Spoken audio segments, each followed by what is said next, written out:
today I'm talking about BC Housing, the owner-builder exam.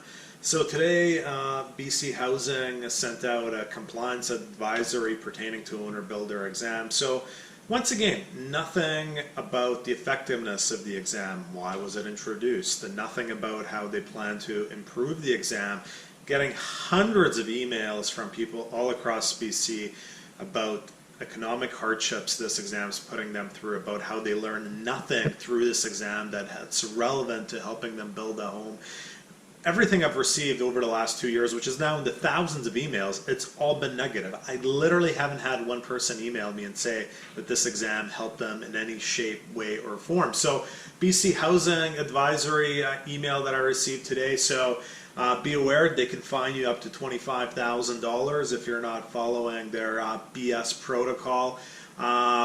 They're also canceling owner-builder authorizations for a variety of reasons. One of the reasons is an owner-builder hiring someone else to be the home's general contractor. How are they going to prove this? One thing I've brought up last year is if you hire the same person to do your foundation, framing, and envelope, they can be considered a general contractor, and the HPO office might suspend or cancel your owner builder, so you'll be stuck with an unfinished house. Why is this a huge problem? It shows me that people at, I was going to use another word, but I'm going to say people, but people at BC Housing have never really been to a construction site and have zero real life experience. Sometimes you hire a framer. He or she is probably going to do the foundation. They're probably also going to frame the house.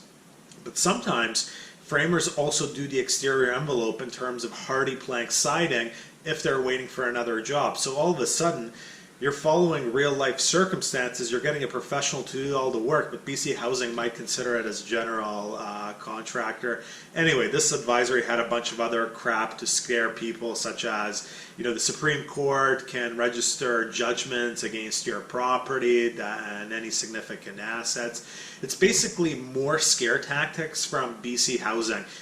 Zero help. I mean, what I would want BC Housing as a taxpayer to do is to send out an email and say, hey, listen, we've collected feedback on this exam. It's not working. We're going to cancel it, or we're going to improve it. We're going to have questions that are actually relevant to building a house, not complete BS. Or, for example, if you're building a house without a chimney, for example, we're going to take off 10 questions off the exam about chimney BC building code, because who cares? No one's building chimneys anyway. Anyway, actually, when I got this compliance advisory email today from BC Housing, I was actually kind of pissed off, because it's just more BS, more scare tactics. It's really a cash grab. And once again, 2 years into it, zero explanation as to why this exam was brought in, zero evidence to support that the exam's actually working, zero discussion on the feedback from people taking the exam, because I know all the feedback is negative.